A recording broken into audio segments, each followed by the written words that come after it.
Je voulais vraiment, avec ce projet-là, montrer, en tout cas apprendre, ou rappeler qu'on peut regarder 30 secondes le monde avec les yeux des autres.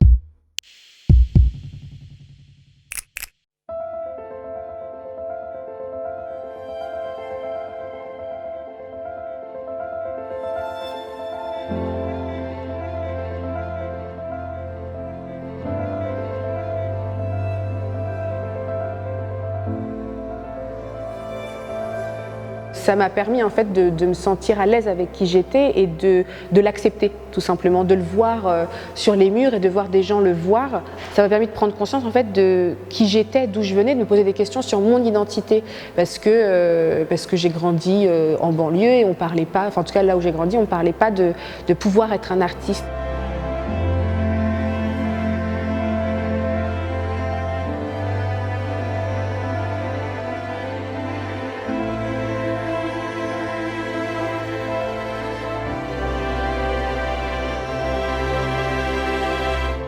Mes grands-parents sont venus en France d'Algérie en 61. Ils ont emporté avec eux un petit tabouret qui n'est pas très esthétique ni très pratique, mais qui est très important dans leur foyer. Et en grandissant, je me suis posé cette question en fait, mais pourquoi celui-ci et pourquoi pas simplement juste des photos? Pourquoi il avait autant de valeur en fait?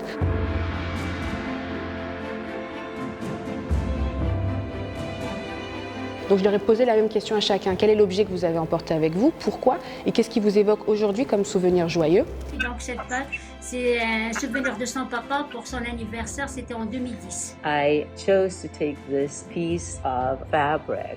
I was so delighted that I could take it with me because it brings so many memories of my grandma. J'ai choisi d'apporter un passeport, mon passeport, pas n'importe lequel, c'est le mien.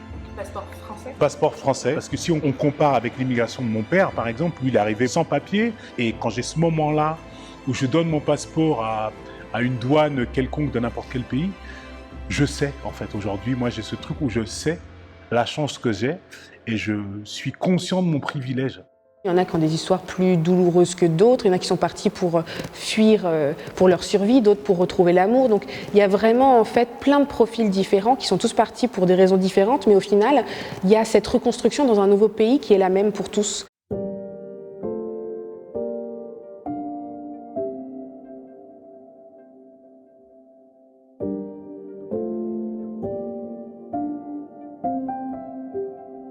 J'ai passé des semaines entières à vadrouiller en fait sur la plateforme avec mon ordinateur. Le matin, j'étais au Pérou, l'après-midi, j'étais au Sénégal, le lendemain matin, j'étais en Russie. Enfin, vraiment, je voyageais à une vitesse improbable.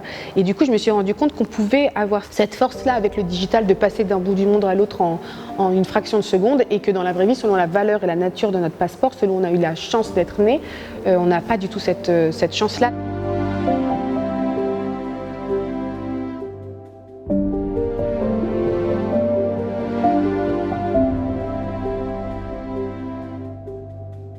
Dans l'ère actuelle et notre génération qui est complètement digitale, etc., bien sûr que ça manque de regarder l'autre, d'échanger. On ne s'assoit plus sur des bancs à juste parler à celui qui est à côté de nous. Il n'y a plus ces moments-là, même quand on va faire les courses, on ne parle pas, on est pressé, etc.